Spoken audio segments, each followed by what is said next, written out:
কোনো এক মহারাজা শকুন্তলা দেবীকে একটা মূল্যবান উপহার দিয়েছিলেন, তাই না? হ্যাঁ, আপনি একদম ঠিকই বলেছেন। মাইসরের মহারাজা শকুন্তলার অভিনয়ে মুগ্ধ হয়ে তিনি তাকে এই বহুমূল্য কণ্ঠহার উপহার দেন। কিন্তু এটা আপনি কি করে জানলেন? আমি খবরের কাগজে একটা খবর পড়ি এই হার চুরি হয়েছিল, তারপর পুলিশ সেটা উদ্ধারও করে। শুনছেন সত্যজিৎ রায়ের একটি অন্যতম গল্প শকুন্তলার কণ্ঠহার। আজকে তার প্রথম পর্ব। চলুন তাহলে শুরু করা যাক। তার আগে আমি সায়ন্তিকা, শুরু হচ্ছে শকুন্তলার কণ্ঠহার।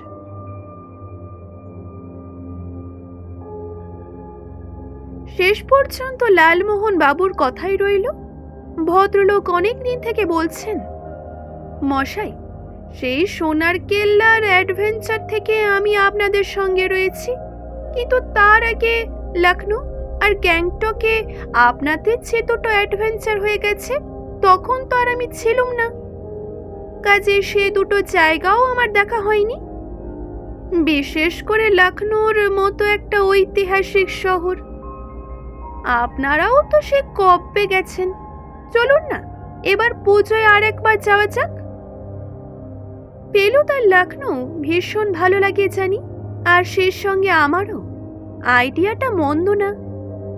প্রথমবার যখন যাই আর আমাদের বাদশাহী আংটির অ্যাডভেঞ্চার হয়, তখন আমি খুব ছোট।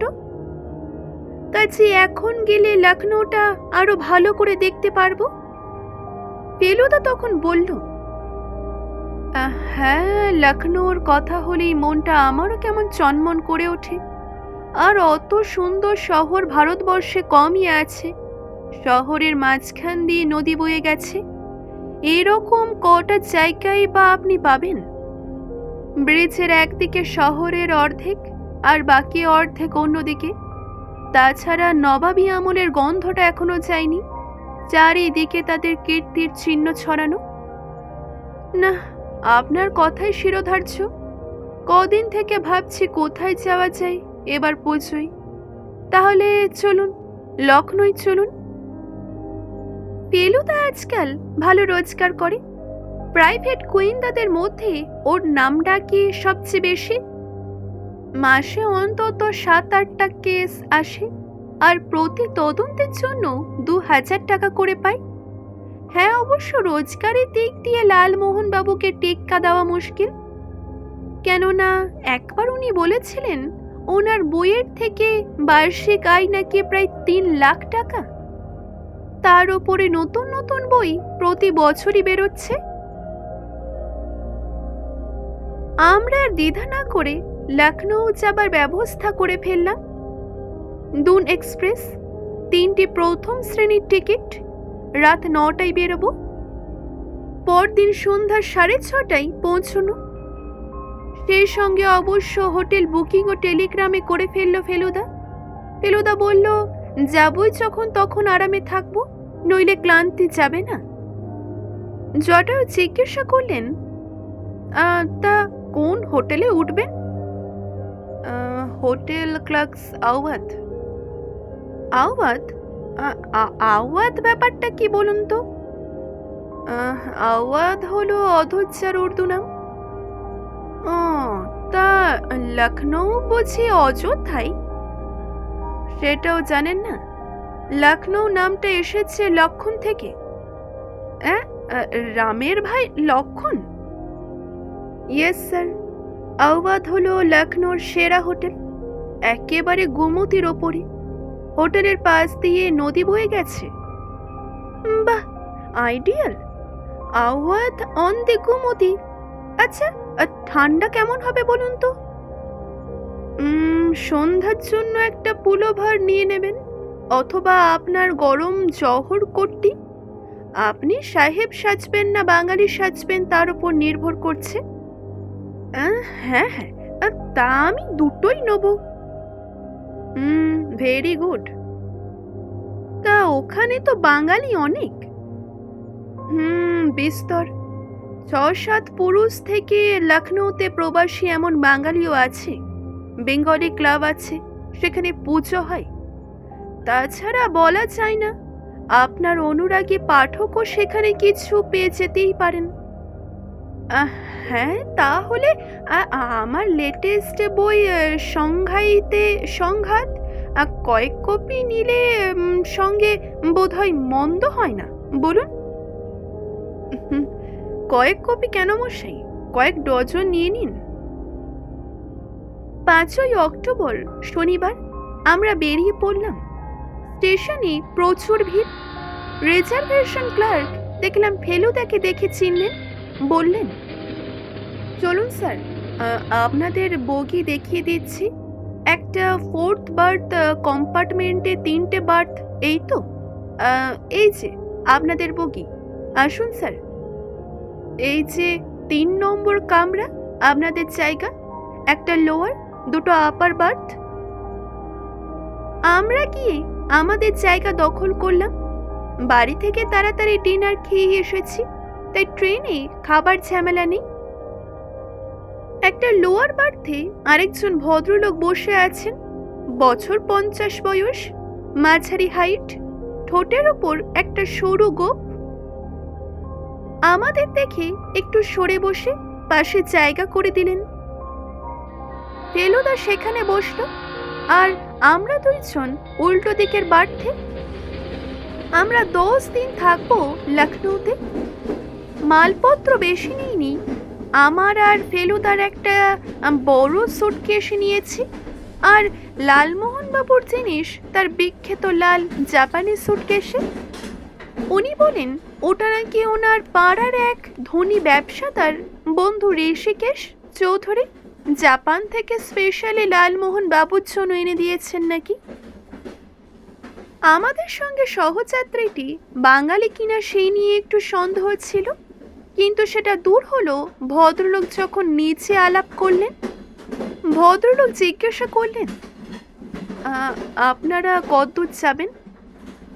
লালমোহন বাবু বললেন, আমরা লখনৌ। আপনি? আমিও লখনৌ যাচ্ছি, ওখানেই থাকি। আমরা 3 পুরুষ ধরে ওখানেই আছি। আপনারা বুঝি বেড়াতে যাচ্ছেন? আজ্ঞে হ্যাঁ। এবার ফেলুদা বলল,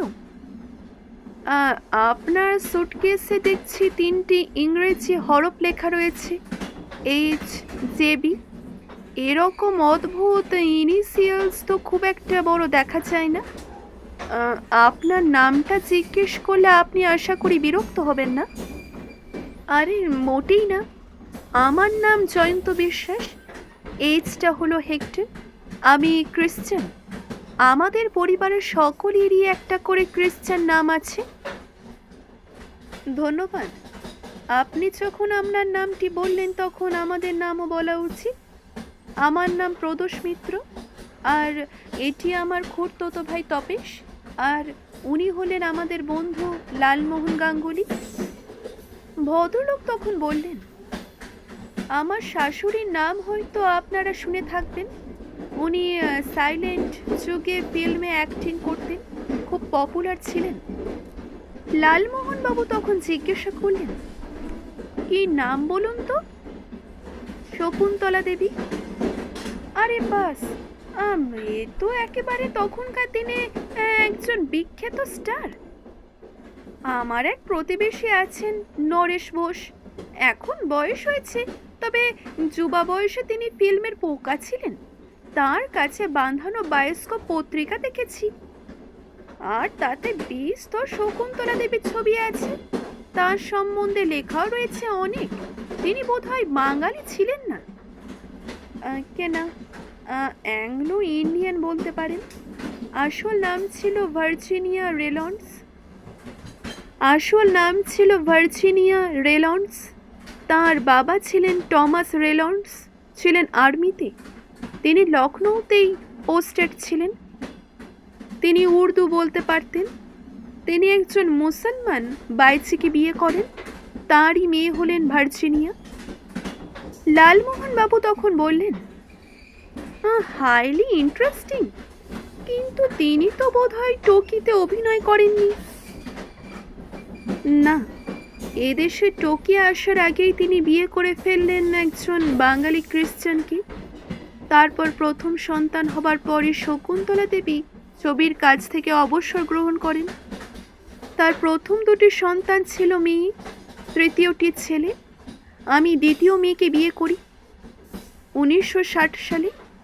আমার বড় শালে বিয়ে করেন একটি গোয়ানকে, আমার ছোট শালা বিয়ে করেননি। এতদিন লখনৌতে থাকার জন্যই বোধ হয় ভদ্রলোকের বাংলায় একটা পশ্চিমা টান এসেছে, যদিও ভাষায় কোনো গণ্ডগোল নেই। এবার ফেলুদা একটা প্রশ্ন করল, কোনো এক মহারাজা শকুন্তলা দেবীকে একটা মূল্যবান উপহার দিয়েছিলেন, তাই না? জয়ন্তবাবু বললেন, হ্যাঁ, আপনি একদম ঠিকই বলেছেন। মাইসরের মহারাজা। শকুন্তলার অভিনয়ে মুগ্ধ হয়ে তিনি তাকে এই বহুমূল্য কণ্ঠহার উপহার দেন। তখনকার দিনেই দাম ছিল লাখখানেক মতো। কিন্তু এটা আপনি কি করে জানলেন? যদ্দূর মনে হয় শকুন্তলার অভিনয় আপনার জন্মের আগে।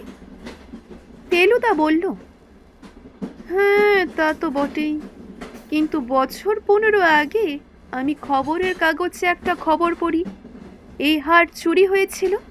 তারপর পুলিশ সেটা উদ্ধারও করে। হ্যাঁ, ঠিক কথা। তখনও শকুন্তলা দেবী বেঁচে। তিনি জয়ন্তবাবু বললেন, হ্যাঁ, একদম ঠিক কথা।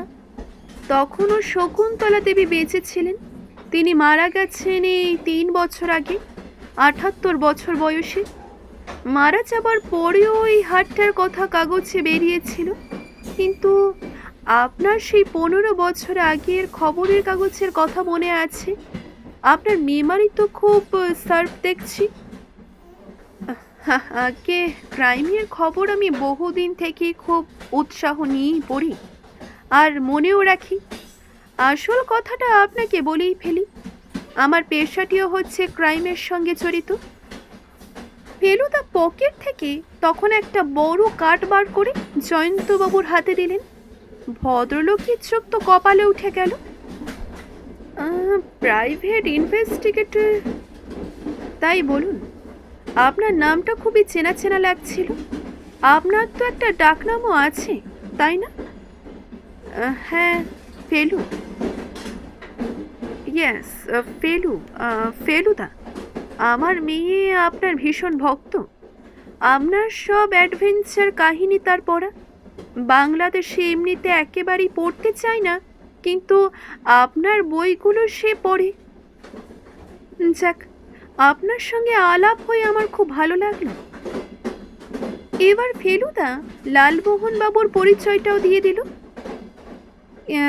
এনার নাম লখনৌতে পৌঁছেছে কিনা জানি না, তবে ইনি বাংলার একজন বিশেষ জনপ্রিয় থ্রিলার রাইটার। জাতীয় ছদ্মনামে ওনার উপন্যাস বেরোয়। বাহ, বিখ্যাত 2 লোকের সঙ্গে ট্রেনের কামরায় আলাপ হয়ে গেল। বেশ আশ্চর্য ব্যাপার। তা লখনৌতে আপনারা উঠছেন কোথায়? Hotel Clarks Awadh. আচ্ছা, আমি থাকি নদীর ওদিকে, বাদশাবাগে। আমি আপনার সঙ্গে যোগাযোগ করব। একদিন আমাদের বাড়িতে খেতে আসতে হবে আপনাদের। কিন্তু আমার স্ত্রী খুব ভালো মোগলাই রান্না রাঁধেন। তাছাড়া আমার মেয়ে তো ফেলুদাকে দেখে থ্রিলার হয়ে যাবে। আপনাদের 3 জনেরই আসা চাই কিন্তু। ফেলুদা বলল, নিশ্চয়ই নিশ্চয়ই। সেই সঙ্গে আশা করি বিখ্যাত কণ্ঠহারটাও একবার দেখা যাবে। হ্যাঁ, সেই তো খুবই সহজ ব্যাপার। হারটা তো আমার কাছে আছে, অর্থাৎ আমার স্ত্রীর কাছে। কেন? ছোট মেয়ের কাছে কেন? বড় মেয়ের কাছে নয় কেন? কারণ ছোট মেয়েকেই তো বেশি ভালোবাসতেন তার মা। তার অনেক গুণ ছিল। এই ছোট মেয়ের অর্থাৎ আমার স্ত্রী সুনীলা। তবে বিয়ের পর সে পুরো গৃহিণী বনে গিয়েছিল। কোনো গুণই তার ব্যবহার হয়নি। বিয়ে না করলে হয়তো ফিল্মে চান্স নিত, কারণ তার অভিনয় দক্ষতা ছিল যথেষ্ট। আপনার স্ত্রীর নাম বললেন সুনীলা। তা ওনার কোনো ক্রিশ্চান নাম নেই? হ্যাঁ, ওর পুরো নাম প্যামেলা সুনীলা। এখানে শেষ করছি আজকের এই পর্বটি। আজকের এই পর্বটি যদি ভালো লেগে থাকে অবশ্যই একটি লাইক করবেন, শেয়ার করবেন এবং কেমন লাগলো জানাতে ভুলবেন না। ধন্যবাদ।